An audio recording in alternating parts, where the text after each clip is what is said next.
it's certainly a different financing than it's current nowadays. It's a totally different type of financing, which I was amazed at that we ever got this land. What about the senior living financing?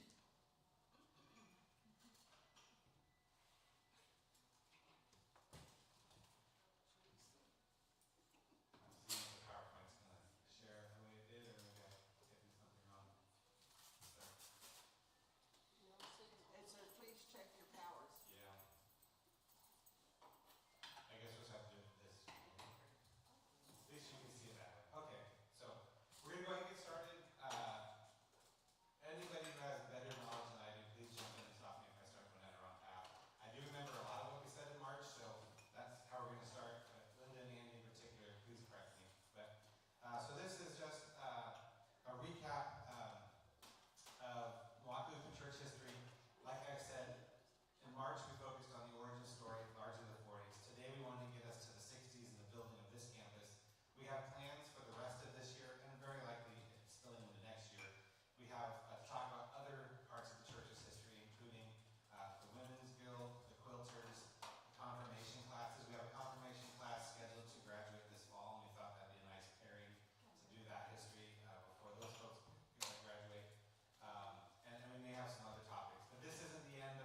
never got in. There was no door on the passenger side.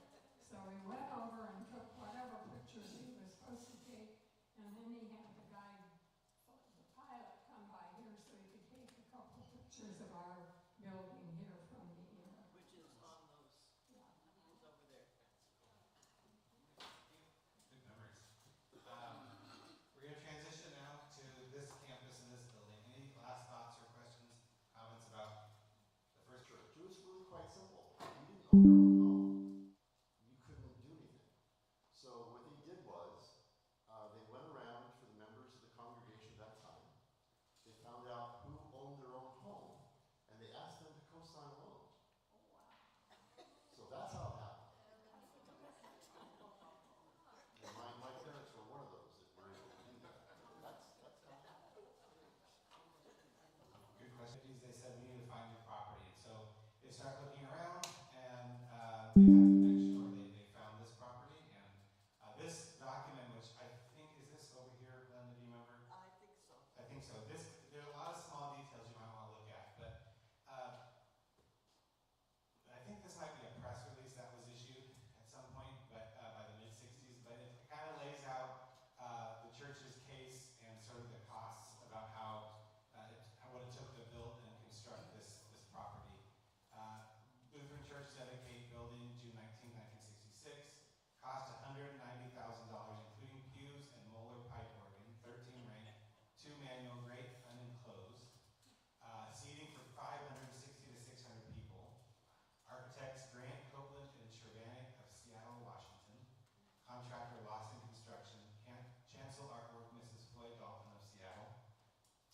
Modified A-frame 50-foot high, glue laminated beams with 7 gables on each side, stained glass windows in each, and then talks about who the speakers will be from various places there, including a bunch of reverends: Armin Wrights, A. Wallace Johnson, Luther Watness, Raymond Matheson, and Walter Gotterman. There might be a second page that we didn't get through, but so they start looking for property and they find it. Next slide. And so the rest of these photos are pictures of the property, which I am sure Andy and others have much more expertise on what we're looking at. But this is a photo, I believe, looking across Lake Road. That's the corner property right in the front. No, That's the corner. actually, the corner property is to the left. You're seeing the Oh, garage. okay, okay. Yeah, the garage is poking out the corner property. The house in the center, that is still there, but that's across the street. Gotcha. So this is Lake, and Boss Lane is right there to the right of that tree. And so the open space down the way there, that would be where we are today. And then the next few slides, we can probably rotate through a decent clip. These are pictures of the construction. Right, what's going in, this is the educational wing, which was built first, and what they're doing is they're putting gravel around the drain pipe, around the footings, to make sure that, and that was done, I think, by church volunteers. They just came and helped out during the construction phase. The area they cut, that's just more of the items going on here. And you can see it's winter, there's snow on the And ground. isn't that the offices? No, Oh, this is all educational. oh, okay. Notice there are fewer houses around. Stop. Yeah, yeah. If you look at this picture, what does that remind you of?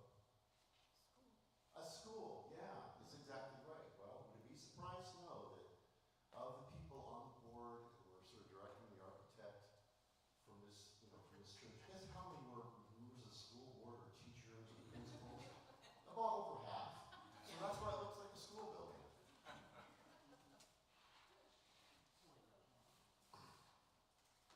That's where we are right now. You're looking at the kitchen right behind you. Tell them about the kitchen afterthought. Afterthought? The fact that it wasn't on the original frame. Oh no, the kitchen was. Oh, it was. Kitchen was, definitely. No. One of the women said, "Where's the kitchen?" No, kitchen was always there. You can see it right here on the right. This is looking at that side, and that's the kitchen right here. And the flat roof was my father's comment was, that's the stupidest thing they ever did in their life. And it's true. We had problems with it. So here you can see it's right, I believe it's right there. Yep. Yeah, it's kind And of. this is before the sanctuary was built, so what you're seeing is the educational wing on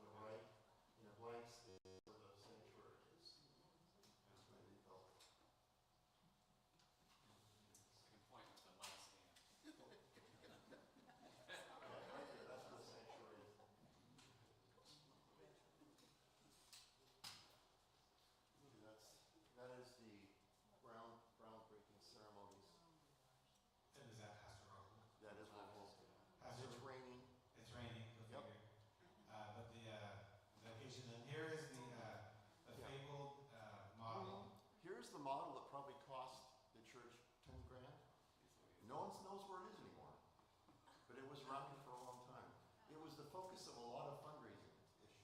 It was always front and center of every fundraising there was at. There was the model of the church. It was big. Yeah, it was big. It was probably 6 feet long and 4 feet wide. How was the second building financed? This one? Yeah. Oh, it was fundraising, and they got a big loan from it. Fundraising and loan. Yeah, and then proceeds from the sale. Did everyone catch that about financing for this fundraising, proceeds of the sale? Oh, yeah. And a big loan. The fundraising started in the fundraising for this church started in 1958 or earlier, and it never stopped until they were done. Do you know what the approximate cost or estimate of what was?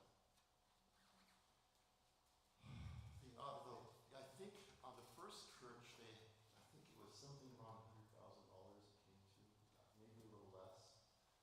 I don't know. This one's going to be more. It's going to be probably around 5 to 6.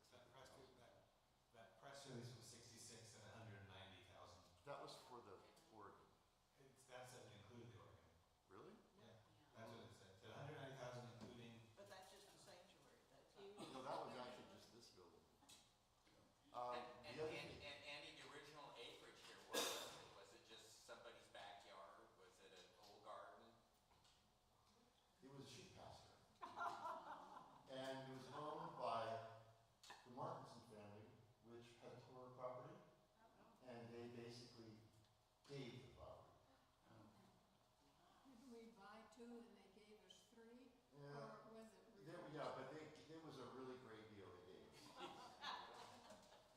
When we first started coming in the mid-70s,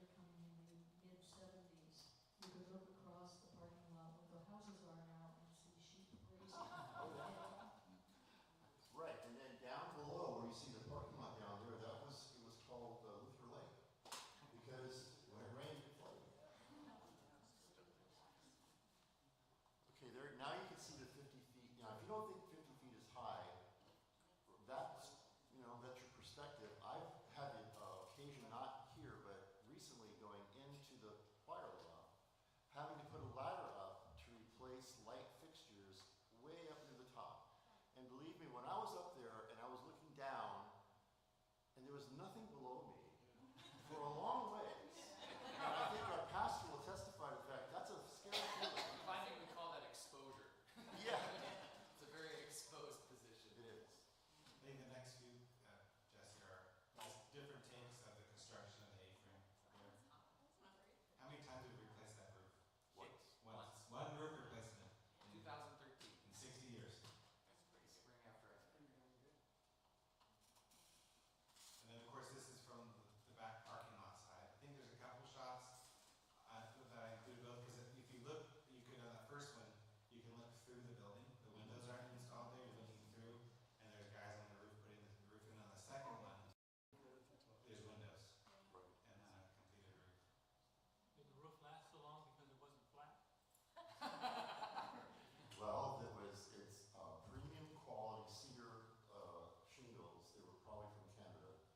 Each shingle is, I think they were an inch thick at the butt, going, they were 3.5 feet long to the taper to a tip on the top, and they were 4 layers thick. There was 4 layers. So when we replaced it, so that's why we did it, but when it was taken off, I mean, literally, if you went on the side of those dormers coming out and looked at the roof, yeah, the top layer was rolled, but by the time you go down the 3rd layer, it's green wood. There's nothing wrong with it at all. It would last a really long time. Beyond the 50 years that it did. 2 more shots. I think we're on. There you go. Yes. Then the. Okay, so this is the artist putting up the enamel copper for the Tree of Life, which is on the north wall of the sanctuary.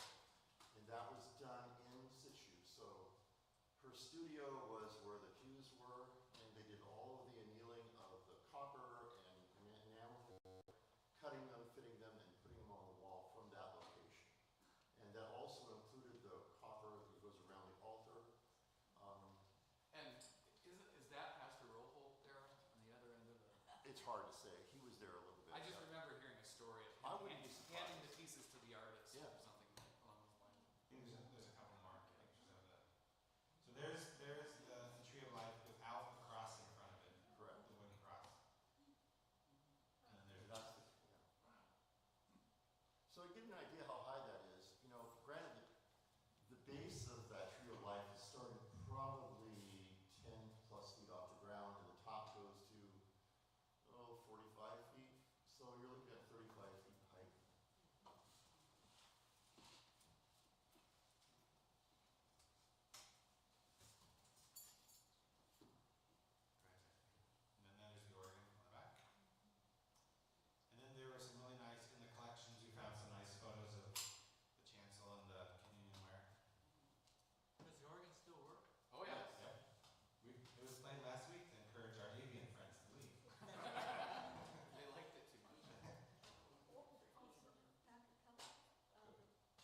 Bruce found Andy very much, and thank you to Linda and Susan and Jim, all of us that took time in on that.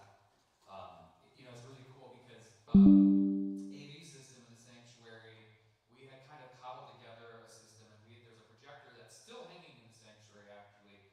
And when we hung that projector, I was the unlucky sacrifice that was sent up on the ladder to put that up there, and I was so stressed by it that I told them that when I'm installing that projector, I'm also gonna send a leg bolt into the beam and hang a quick draw, so the next time I have to go up there to take it down, I'm gonna be on belay. And it's up there, you can see. I've got a quick draw with an anchor in there, so the next time I go up there to take it down, which, you know, maybe never, it's,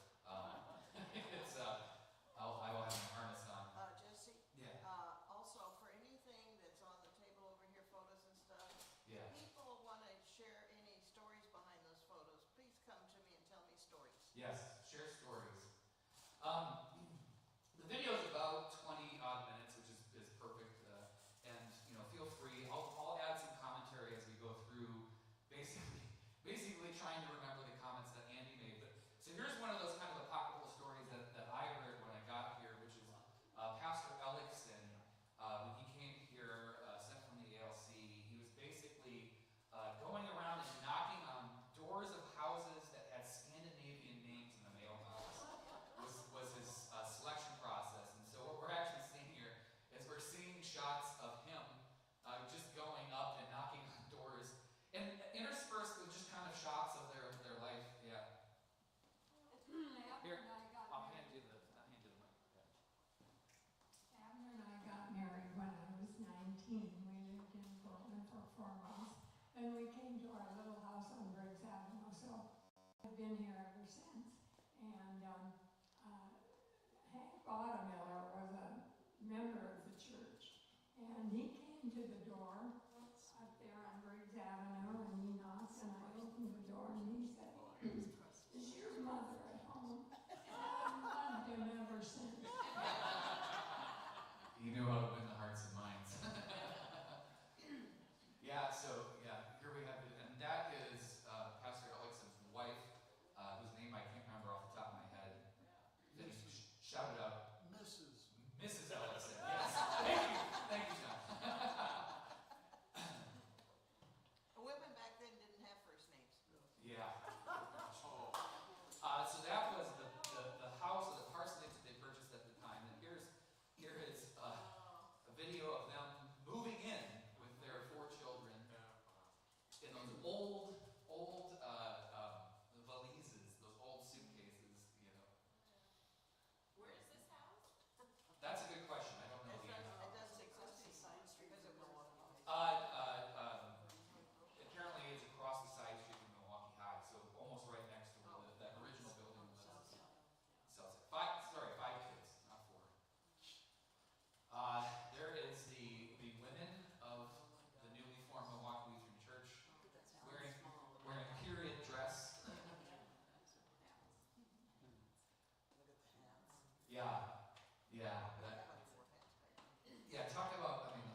should have used AI to remove the hair.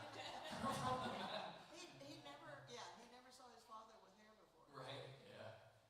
Well, and even the hairstyles of that era. Yeah. was super Well, cool. that's how I could identify decades, is by the Hairstyles, yeah. dress code. Yeah. In case you were wondering, I was also not born yet at this point in time.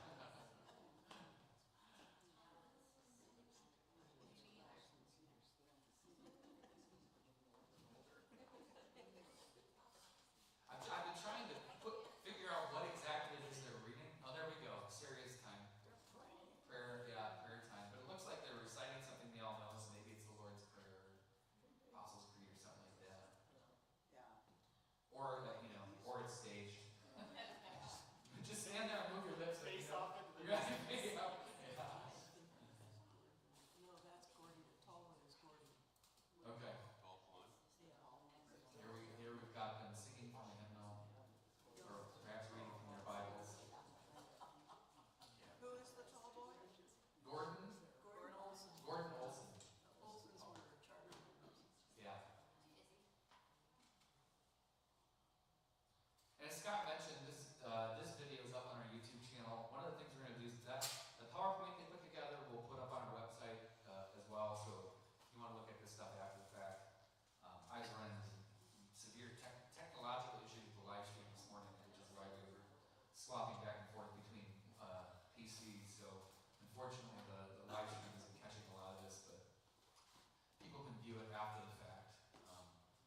We'll make sure that you can check out the PowerPoints. Blouses, or not blouses, shirts with the shoulder pads in them is another because that's one of the things that we take for granted, is the ability to reproduce printed material rather quickly. Cheryl Ann, who was our admin for over 3 decades, reminisces about having to put together bulletins with typewriters rather than word processors. Yeah, look at that. Holy cow. That's a small village right there. For me, having grown up in middle of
Yeah, and then there's the guy standing on top of the winch or the yeah, because that's just what you do. Yeah, so there's a brick facade going up. A rather shaky photo of I think the peak of the roof. And then voila, it's done. there is stone and people. Gentleman probably, recently back from World War II wearing his uniform.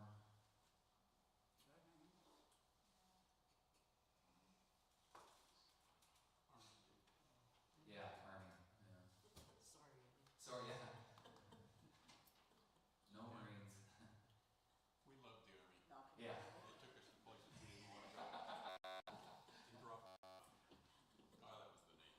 That's a Navy, yeah. Glorified Uber, right? A lot of men, again, just get a kick out of the suits and the hats and all that.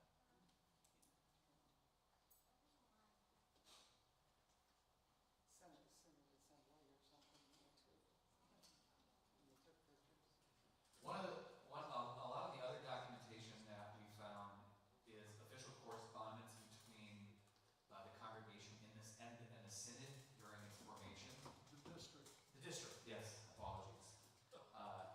Pre-ELCA, between the congregation and the district, and again, just the way that communication was facilitated, the language that was used, very formal, and of course it's all typed out with the editor and me is cringing at some of the misspellings and typos and stuff like that. But one of the documents that we found was an invitation from the congregation to the district president or the district rep to come for one of the services, I think, at the church. And just kind of neat to see that, which would be a 2-minute email in 2026. Probably required a fair amount of forethought, and of course a communication time of at least days in terms of mailing a letter and receiving it. Hey, there we go. act happy for the camera.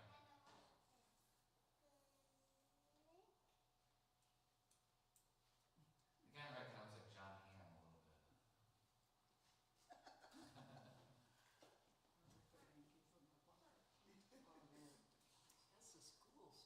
Yeah, so this is not the front of the church. This is actually the front of Milwaukee High School. So, not entirely sure what's going on here, if there was that way. Yeah, could have been. Looks better in video. Yeah. Yeah, that's better video. Was there a worshiping community while the church was being built? So the first worship service was actually at Waterfront Park in March of 1946. So before they were worshiping all the way leading up to the construction of the first building, which was finished in September of 1947. Well, and I applaud whoever took the videos, that they were conscious enough to say, we need to record this. We need to recognize this, Yeah. the beginning of this church. That- And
things.